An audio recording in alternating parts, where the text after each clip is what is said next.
হ্যাঁ, তো কথাটা বলাটা খুবই জরুরি। তো জরুরি কথাটা হলো যে আমাদের ভারতবর্ষ একটা মিসাইল ডেভেলপ করেছে যার নাম হচ্ছে K4, যার রেঞ্জ হচ্ছে 3,500 কিলোমিটার। ঠিক আছে?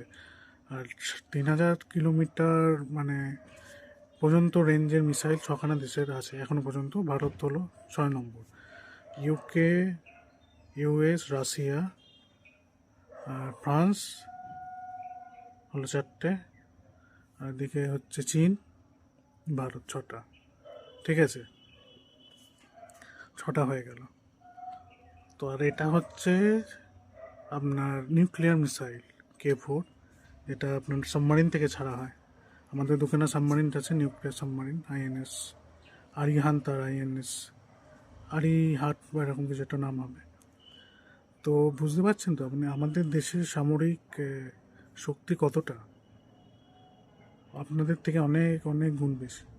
3,500 কিলোমিটার মানে আমরা বঙ্গোপসাগরের যে কোনো জায়গা থেকে যদি মিসাইল মারি, সেটা আপনাদের দেশ তো রেঞ্জে আসবে, তাছাড়া চায়নার বেজিং অবধিও চলে যেতে পারে, এত দূরে রেঞ্জের মিসাইল।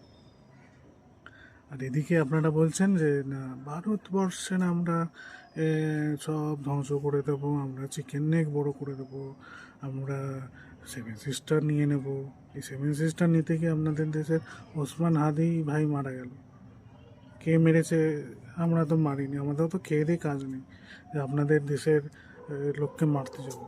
আমাদের অনেক কাজ আছে ভাই, আমরা এখন যুদ্ধ বুদ্ধ কিছু চাই না। আমরা চাই আমাদের দেশ এখন এগিয়ে যাক, গ্রোথ করছে, 3 নম্বর আমরা খুব শীঘ্রই হয়ে যাবো জিডিপির দিক থেকে। আমাদের দেশ হয়তো ছোট্ট পুচকু মার্কা একটা দেশ, পুচকু মার্কা দেশ আমাদের। ঠিক আছে, একটা বাথরুমের মতো। ঠিক আছে, আমাদের দেশের অ্যাটাচ বাথরুম হচ্ছে আমাদের দেশটা।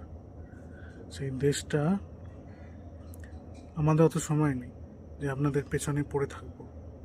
ঠিক আছে, তাই আপনাদের জনগণকে বলছি যে আপনারা সচেতন হন। এই যে আপনারা যে জেনোসাইড করে যাচ্ছেন, আপনাদের দেশের নাগরিকদের মেরে দিচ্ছেন, হিন্দু মুসলমান যাই হোক নির্বিশেষে এত মারছেন, এত মারছেন। ঠিক আছে, এর তো প্রতিদান আপনারা পাবেনই। ভগবান বলে যদি কেউ থাকে তো ক্ষমা তো আপনারা করবেন, শীঘ্রই সেই ফলাফল আমরা দেখতে পাবেন কি হয়। তবে আপনারা কি করতে পারেন, ভারত যদি একবার খোঁজা যায় তো ভারত কি করতে পারে। আমরা অনেক চুপ আছি, শান্তিতে আছি, কিচ্ছু আপনাদের বলছি না, কিছু করছি না। ঠিক আছে, কিন্তু এটার তো ধৈর্যের সীমা থাকে, সেই সীমাটা যেদিন ভেঙে যাবে সেদিনকে বুঝতে পারবেন